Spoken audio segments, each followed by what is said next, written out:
Yo, what is going on out there, everybody? Willie Epting Jr. Welcome to another edition of the Ballers Report podcast, powered, of course, by the Warzone Sports Network, man. Once again, we got a lot to get into. East Coast, West Coast. Who is going to win out? Also, will there be a giant uprising by the Bay?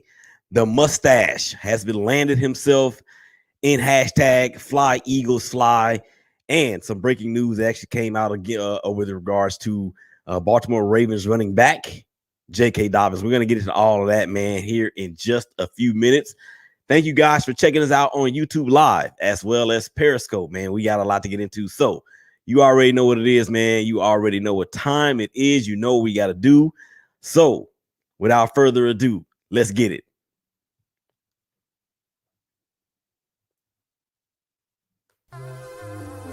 Right about now, you're about to be possessed by the sounds. 2-6 shit.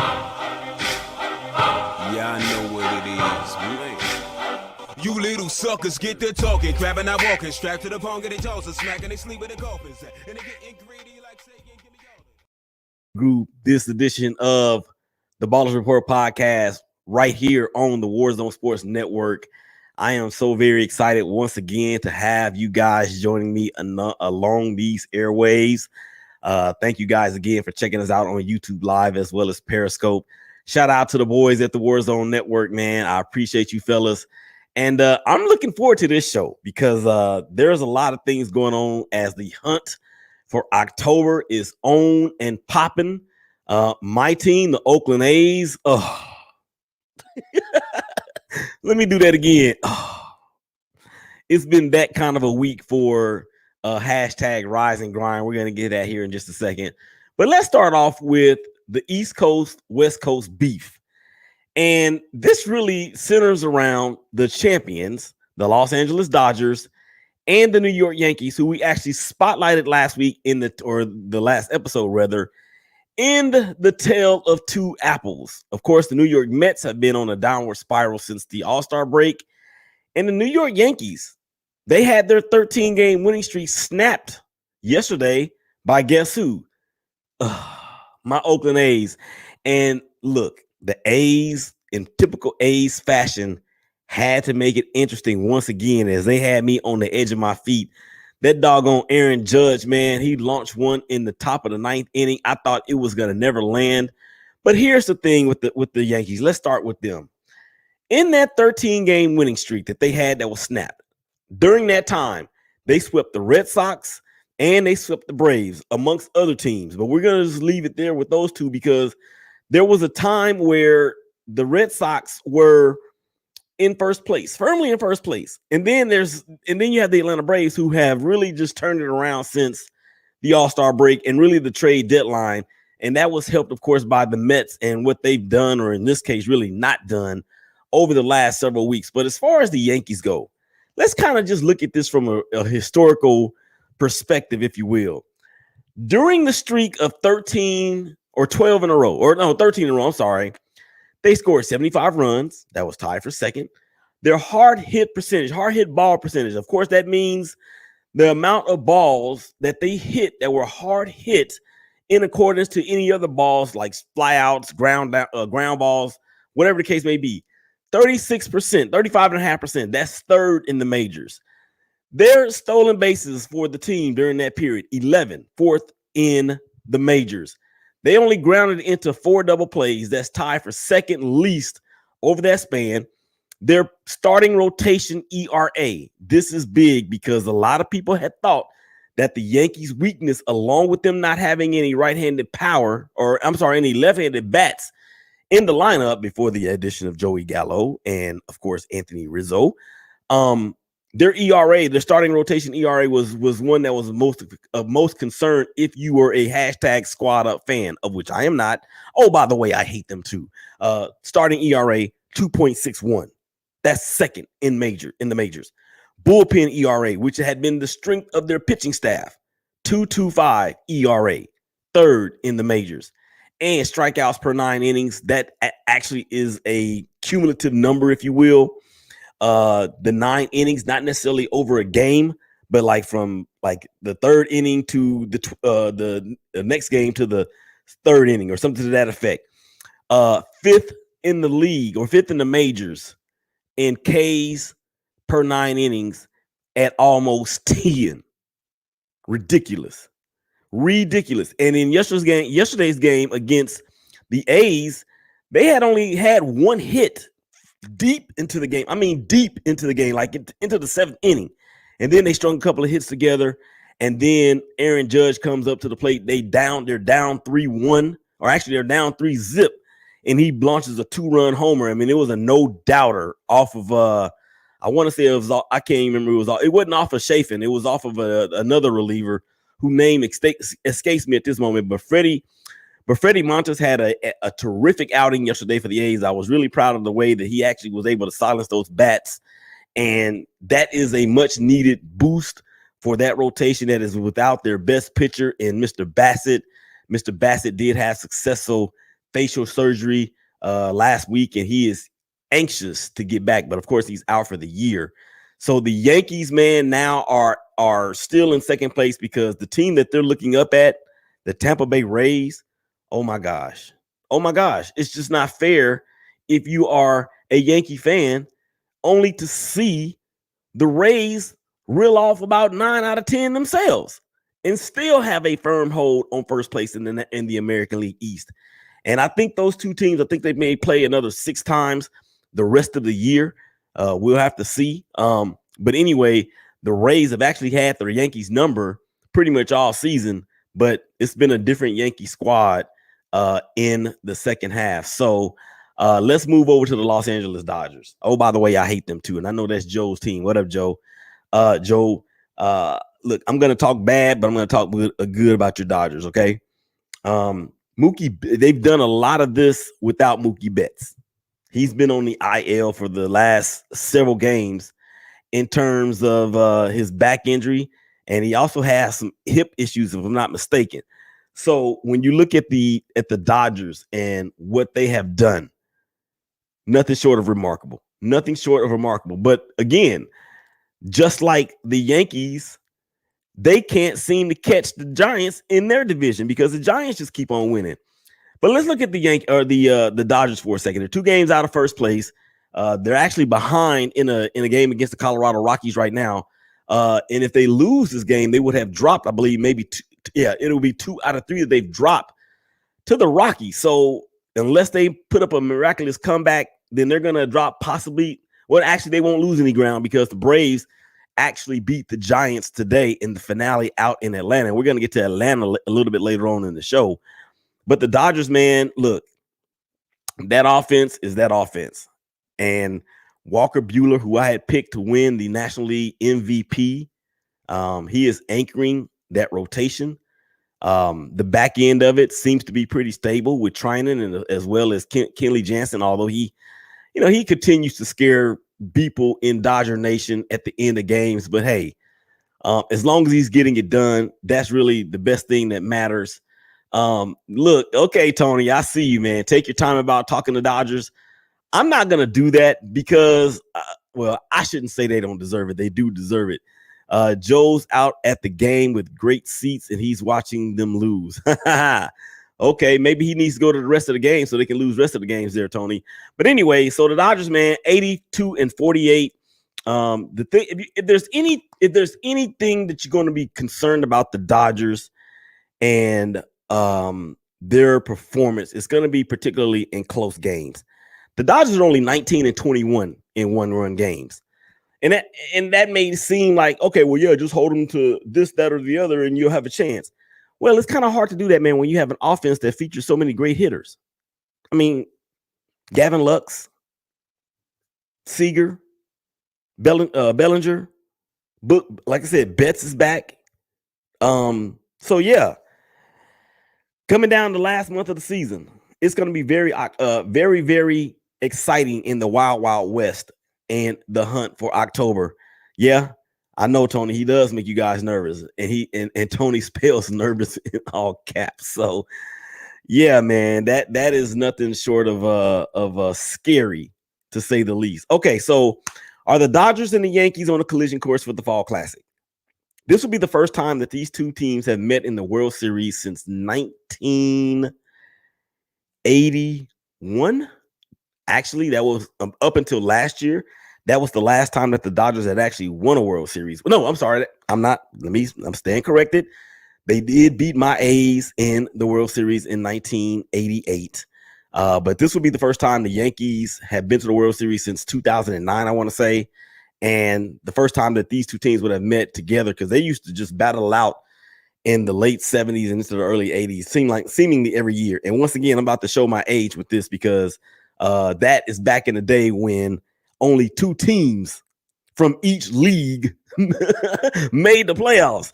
That's when you only had two divisions in each league. You had the American League West and you had the American League East, and you had the National League West and you had the National League East. Teams like Milwaukee, now in the National League, were in the American League. Teams like the Houston Astros, now in the American League, was in the National League. How about that?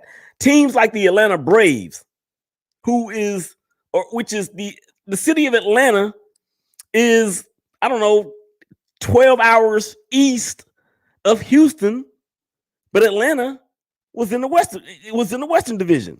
Houston was too. Cincinnati, which is west of Atlanta, was the Eastern Division. Okay, let me stop doing that. Let's get back to the matters at hand. But the Dodgers, if you look at it like this, they're the two hottest teams, in my opinion. Now, that's not to put any disparagement on the Rays or the Giants, because, again, they are still looking down at the Dodgers and the Yankees, respectively, in both of the divisions. But I don't know, man. It's just something about the Giants that have me nervous. It is something about the Giants that have me nervous. Their offense doesn't wow you. Their pitching rotation, their starting rotation in particular, it's not one that says, oh my God, we got to make sure that we do this for this guy. Gausman's had a pretty good year. Okay. He's actually had a great year. Brandon Crawford, shortstop, that dude, look, I underestimated how good defensively he actually is. When you talk about the things that he can do with the glove, it's just amazing. Kevin Gausman, as I mentioned, he's having a pretty good year, a great year, actually. Anthony DeSclafani, that dude is actually right up there with Gausman in terms of wins. Gausman leads the team with 12.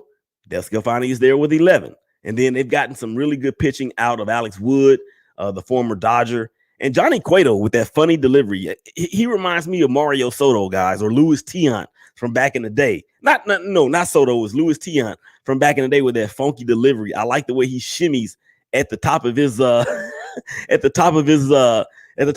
release before he releases the ball to the plate. But in terms of the Giants, man, look, their team ERA, or their leader in ERA is Gausman, 2.49. Strikeouts is Gausman with 176. Jake McGee, he is the back end. He's the closer. He leads the team with 29 saves there. But as I was saying about their offense, they just don't really strike a whole bunch of fear. Now, I know they have Buster Posey. I know Mike Yastrzemski is leading the squad in home runs. And Brandon Crawford, who we just mentioned on the defensive side, is really their most complete offensive player. And then you get over from the Chicago Cubs at the deadline, Chris Bryant, who I believe has made a world of difference in terms of that lineup being a little bit more respected than they probably were prior to his arrival. And then, you still have some veterans there with Buster Posey. And then, Wilmer Flores, the second baseman, he's there. He's having a pretty good year as well. But again, man, their offense just does not strike any fear in my heart for some reason. And we'll see how that plays out, man. They look, as it stands, again, they did lose their finale to the Braves against the Braves in Atlanta during that series, but they have been rolling along. And for me, I had just been looking for the Giants to somehow be the Giants again. the Giants of late, not the historical Giants that was winning World Series seemingly every even year back to 1980 seemingly, but they've held it together. They have held it together, and look, they are here for a reason, and they actually have had the Dodgers number as well this year, with the exception of these last couple series. So, all right, so let's move on. We talked about the East Coast West Coast beef. We talked about the Dodgers and the Yankees possibly on the collision course for the World Series. The giant uprising by the Bay. Let's now talk about the left coast. And I mentioned it in the introduction when I did like this. We're talking about the San Diego Padres. The San Diego Padres had excited so many people with the moves that they made in the offseason, the potential moves that they tried to do at the deadline, because they knew they were going to have to solidify their pitching, and their pitching is going to be the thing that actually does them in. Their starting pitching in particular. Here's the thing. When you have an offense that features Fernando Tatis Jr., who has been on the shelf a good deal lately, and an offense that features Eric Hosmer and all those other fellas, man, that can really rake, when you get injured or you have a slow month, if you will, it's not easy to keep that intensity going. Coming back from an injury, and then sometimes these young players, they may feel as though they have to carry the load, if you will, which puts more pressure on themselves. But the Padres, man, their pitching, their starting rotation, heavens to be, it is going to be their downfall. It really is.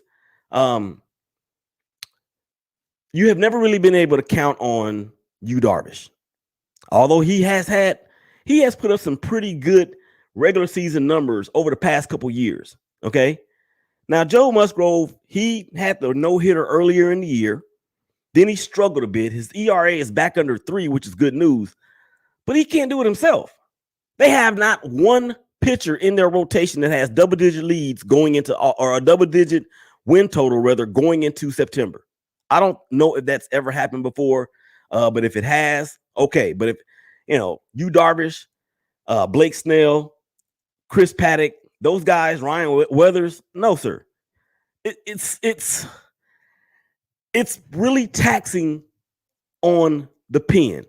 Now, on the flip side, the Padres have one of the best pens in. Tony, I'm gonna get to your comment here in just a second. They have one of the best pens in the majors, probably the top pen or one of the top 3 pens in the National League for sure. But that puts so much pressure on the pen. You can't always go out here and run your starters out and hope that they complete 5-6 innings and then hand it over to the pen. That's going to wear them down towards the end. That's why you need these guys to hit, the Fernando Tatises of the world, the Manny Machados of the world. It's crazy. Jake Cronenworth, all those guys, Tommy Pham, Will Myers, all those guys, man. And Manny Machado, I kind of don't know what his deal is. It seems like since he signed that long-term deal with them, he hasn't really done that much, to be honest with you. He has not done that much.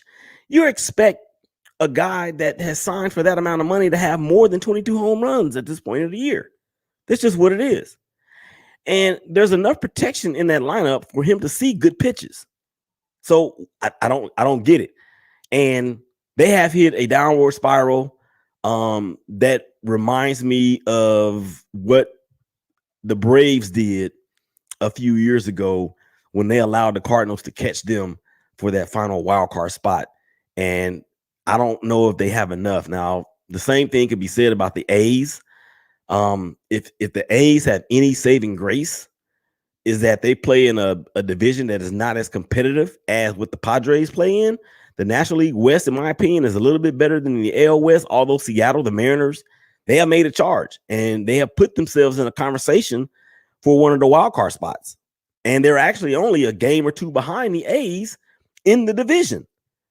But I think the A's, the loss of Bassett is really going to hurt. I think Matt Chapman is going to have to channel his inner Jason Giambi for the month of August. He's going to have to put the team on his back offensively and be the superstar that he's projected to be. Period, point blank. Period, point blank. He did go deep yesterday, and I was glad to see that. But he's had a down year by all accounts and by all standards for himself. Matt Olson, look, he is the 5-time, or he's the 5-2 Triple Crown leader for the A's right now, leading the team in average at 275, leading the team in home runs with 32, RBI at 83, on base percentage at 374, and hits with 123. But he's going to need some help. He's going to need some help from Mark Canha.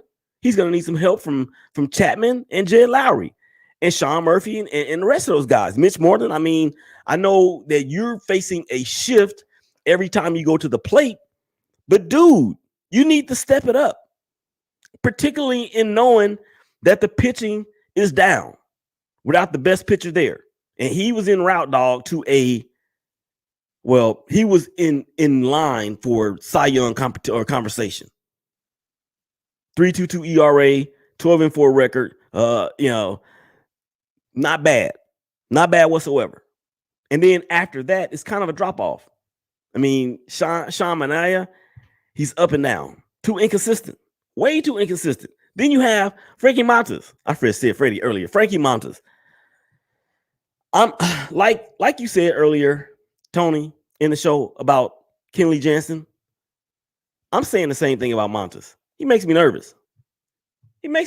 He got great stuff, but he's I don't know, man. I don't know. I think the bats, and like I said, Chapman's gonna have to come alive and channel his inner Jason Giambi, and also his inner Miguel Tejada.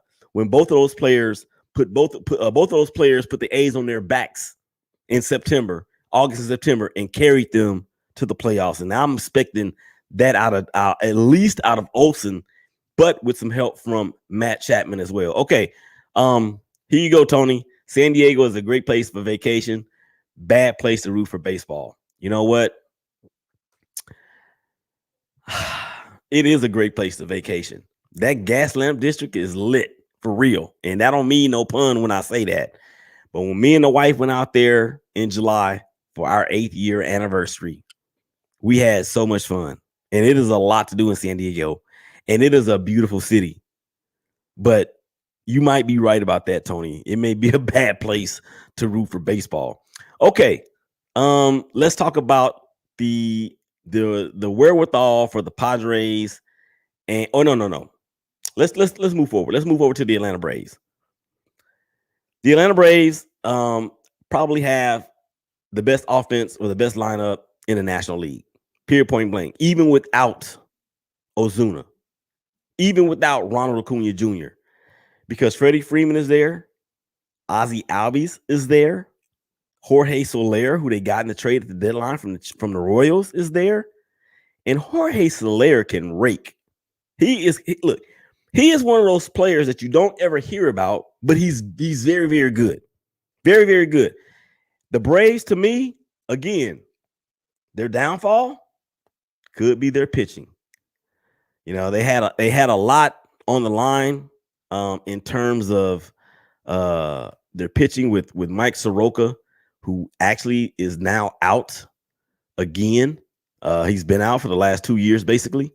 And I just don't know if their pitching is going to hold up. Now, Charlie Morton, he's had to be thrusted in there as the ace of the staff, because after him is Max Fried, and Max Fried has had a decent year, but his ERA is a little concerning. Okay, his ERA is a little concerning. Let's just put it out there. And after Morton and after Fried, you have Smiley, Ian Anderson. Don't know. Now their bullpen has been upgraded. Will Smith and Luke Jackson back there. But again, I don't know if you can, especially if you're going up against teams like the Giants, the Dodgers, the Brewers, who we're going to get to in just a second. Those teams, look, dude, you got to be able to make the pitches when needed to get out of innings. You got to have your pitchers, your starters, to go more than 3, 4, 5 innings. That has to happen. Otherwise, you're going to tax your bullpen. And last year, the Braves, to me, were the team best suited to not allow the Dodgers to get to where they were. Last year, they had it. They pretty much had it all, with the exception of possibly some bullpen help. But that's been upgraded, really. And their offense now has taken 2 hits with 2 big bats out of the lineup for the year. And Marcell Ozuna, of course, we know about him and his domestic abuse issue. You know, that's just what that is. That is just what that is with them. So they're firmly in first place in the National League East. They're going to get their 5th consecutive division championship. Now, it kind of reminds you a little bit of what they did back in the 90s when they won, 14 in a row? And again, that's when there were 2 divisions up until there weren't. But I don't think this is going to result into that. But hey, you know what? That's why they play the games, and they've had a lot of injuries. Ronald Acuna Jr. will be back next year. You got to hope that Mike Soroka will be able to make a comeback from 2 devastating career-type ending injuries to put the Braves in a better position for hashtag for the A. Okay, so let's move on to the Little League World Series. Gavin Weir, the kid from South Dakota. Now, I know that South Dakota lost in their game today, but the story last week, or the last episode, was the other kid that had pitched all these no-hitters. Now Gavin Weir, who comes from basically rising out of the ashes like the Phoenix, comes in and does similar things. And I saw a report. Let me see if I can pull it up, ladies and gentlemen. I saw a report that really just kind of blew my mind. As a matter of fact, here it is.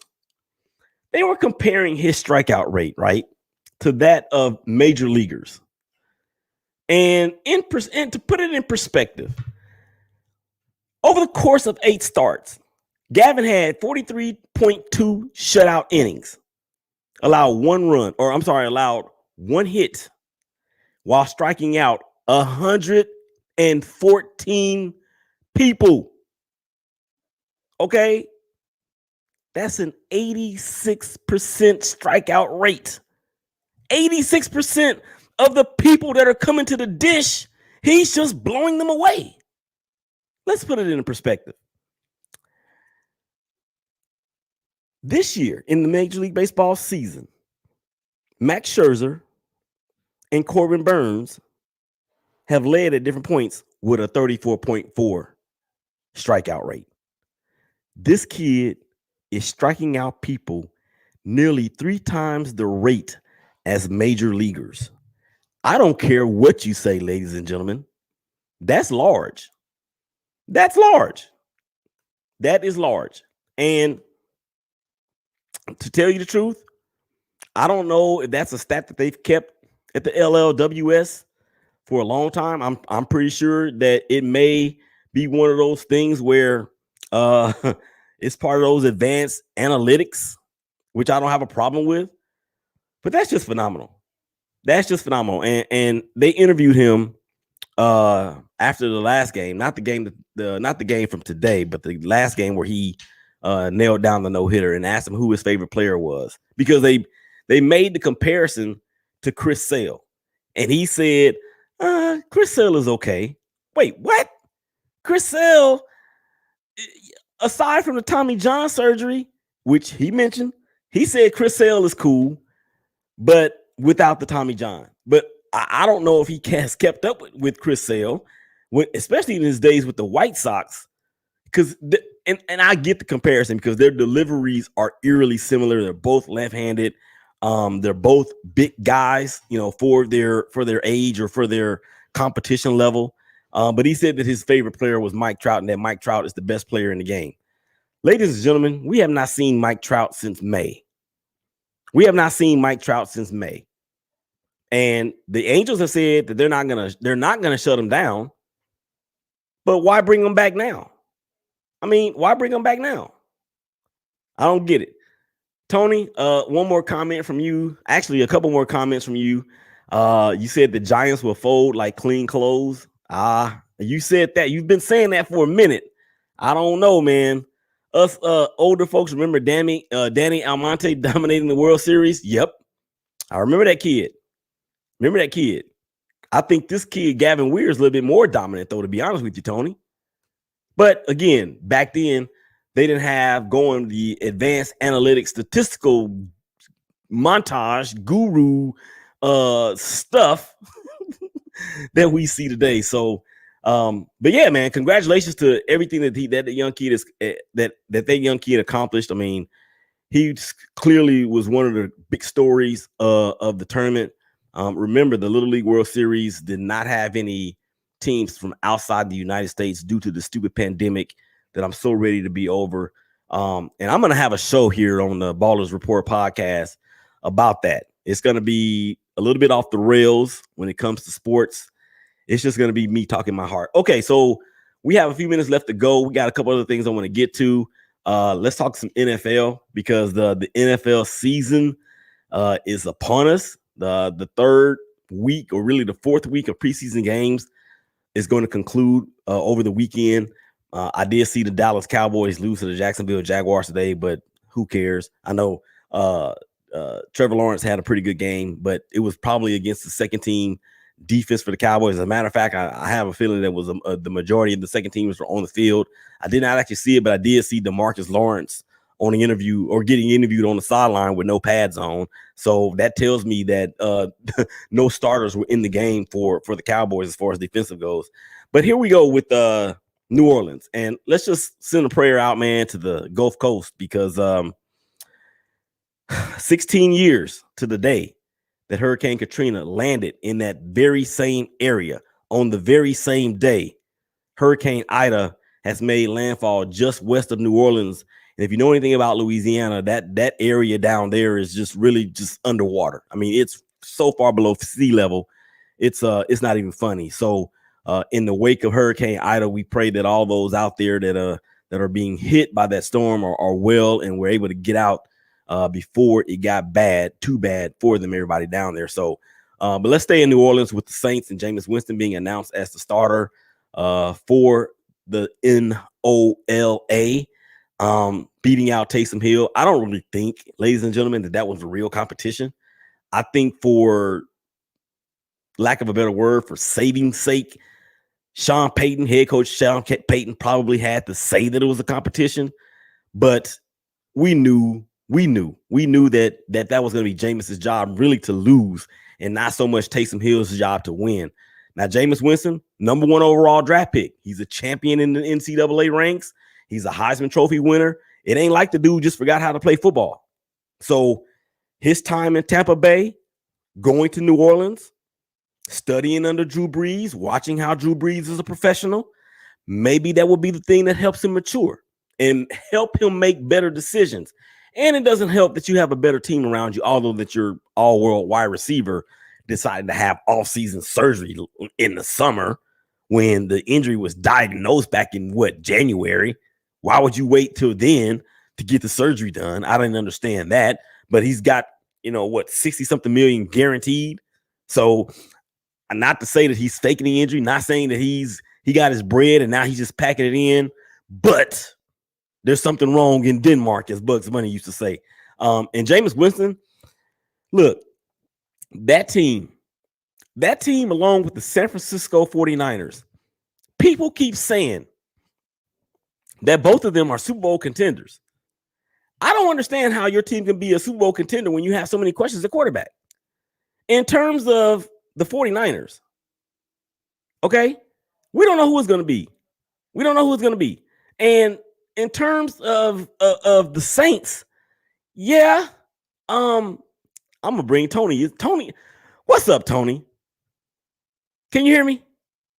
You can't hear me. Okay, I'm gonna remove him. Okay, so in terms of the Saints, Jameis Winston has a lot to prove. I won't say he has a ton of pressure on him, but he does have a lot to prove. And for a team that is stacked defensively, that's just my opinion about that. I think he's going to have a big year because he's got offensive weapons in his camp. that he has not had ever in San Antonio. Or I'm sorry, in Tampa Bay. I don't know why I'm thinking about the Spurs for some reason. They ain't got no football team in San Antonio. But anyway, so yeah, Gardner Minshew, he lands in Philly. This means to me that, or it further confirms for me that the Eagles are not all in on Jalen Hurts. Now you have Jalen Hurts, you have Gardner Minshew, you have Joe Flacco in the quarterback room. The Philadelphia Eagles, look, to me, it's going to be a long year for them.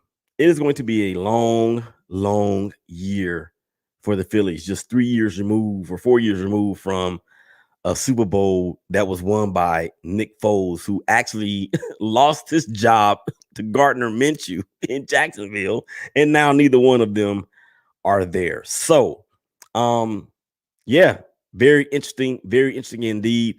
One other tidbit, Mac Jones, he is making a case for the starting job in New England. As of this point, I don't think that Bill Belichick has come out and announced who's going to be the actual starter. If Cam Newton starts, it won't be long before Mac Jones is in. And if Mac Jones is chosen as the starter, we've seen the last of Cam Newton in New England, and we quite possibly have seen the last of Cam Newton as a starting quarterback in the National Football League. So, with that being said, I got nothing else. My final thoughts, I'll call this ball out. My final thoughts before I get out of here. Let's continue to pour our well wishes and our prayers for our troops in Afghanistan. I know that the United States is trying with all desperation to get as many people out as they possibly can. And those 13 soldiers that died and the service people that died over there as a result of the suicide bomb, nothing short of just tragic. And the U.S. has actually launched a couple of drone attacks to take out some of those targets that were allegedly the source of the planning of those suicide bombers. And then there was one attempt that they actually thwarted before it actually went off again. So let's continue to hold our prayers or hold our troops across the way and all of our military up in prayer for their safety and their comfort, and for all those that have had to pay the ultimate sacrifice, that their families are comforted as well. Okay. Well, all minds clear, all hearts clear. I'm going to go ahead and get out of here, y'all. That's been another episode of the Ballers Report podcast right here on the Warzone Sports Network. Once again, man, y'all take care of each other. Y'all love each other. Y'all hug each other. And we'll talk to y'all again real soon. Peace. I'm out.